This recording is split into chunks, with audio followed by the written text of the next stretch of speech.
Bonjour chers élèves, j'espère que vous allez bien. C'est Madame Lemonceau qui est avec vous aujourd'hui. On va essayer toujours de continuer en concernant notre projet numéro 3 qu'on a déjà entamé auparavant. Alors, dire une légende. Donc on est toujours dans les récits du merveilleux. Aujourd'hui, on va voir une nouvelle activité. On va faire ensemble et la présenter ensemble, c'est le vocabulaire. Le titre de notre leçon sera la nominalisation à base verbale. Je préfère, chers élèves, que vous preniez votre manuel scolaire et suivre le passage sur la page 107. Comme ça, on va enrichir notre vocabulaire et apprendre de nouveaux mots, trouver des définitions de certains mots difficiles, comme notre méthode. D'accord? Alors, mais pour raccourcir cette opération d'apprentissage, on va essayer de voir et d'extraire quelques exemples.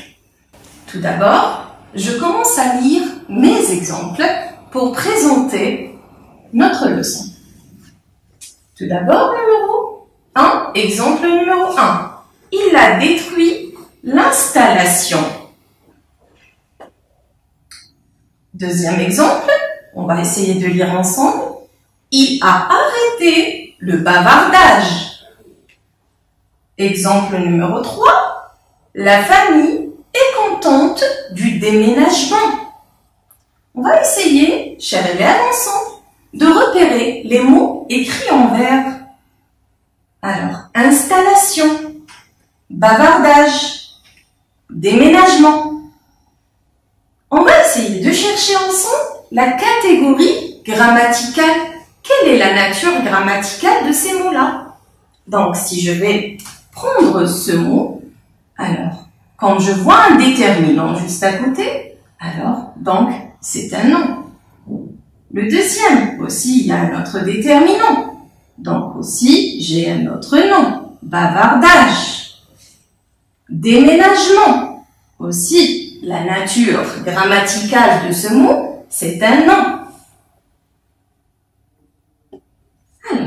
Je vais les repérer et ensuite, je vais essayer de former un tableau. À partir de ces noms que j'ai mentionnés là-dessus, je vais essayer de trouver le verbe. D'accord? Tout d'abord, numéro 1, installation. On va essayer de chercher le radical de ce mot.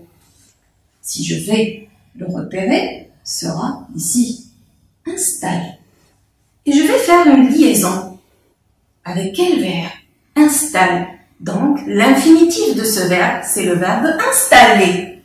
Vous voyez? Donc, à la base, il était un verbe. Ensuite, c'est transformé en un nom. Bavardage. Je vais chercher le radical. Il est là. Bavard. Si je vais faire une liaison, alors c'est quel verbe? C'est le verbe bavarder. Très bien. Maintenant, je reviens vers déménagement. Je cherche aussi la même chose, le radical de ce mot-là. Alors, c'est déménage. Si je vais faire une liaison, c'est quel verbe? On va essayer de chercher ensemble. Donc, c'est le verbe déménager. Bravo, chers élèves. Maintenant, on a repéré les verbes à l'infinitif. Je vais essayer de vous montrer comment je peux transformer un verbe en un nom. Quelle est l'étape dont je dois suivre? J'ai posé cette question. Comment je transforme un nom, alors un nom-verbe, en un nom? Je vais prendre tout d'abord le premier verbe qui est utiliser. Donc, utiliser, je vais essayer de mettre à part cette terminaison et je prends que le radical, c'est utilise.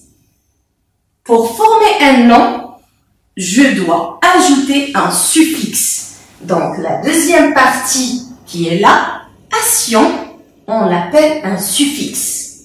Alors j'ai le radical plus le suffixe, ça va me donner un nom. Ça sera utilisation. L'utilisation Vous voyez, au départ, c'était le verbe.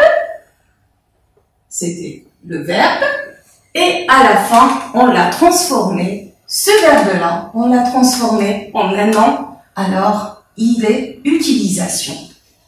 Je vais voir, il n'y a pas que ce type de suffixe. On va voir 3 genres de suffixes aujourd'hui. Le verbe lisser. Je cherche son radical. Il est là. C'est lisse. Ça, c'est le radical.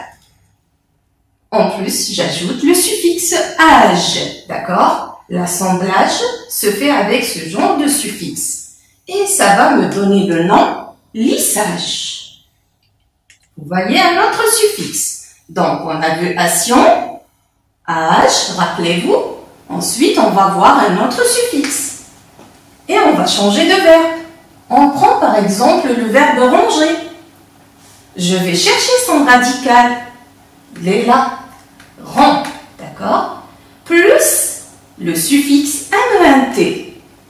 Mais on doit faire attention, mes élèves, à ce moment-là, pour avoir le son du G. Car si je vais assembler ici, rangement, ça va me donner.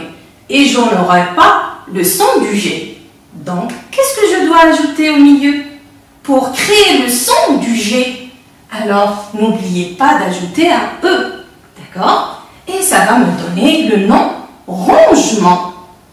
Oui. Donc, vous voyez que l'étape, elle est claire.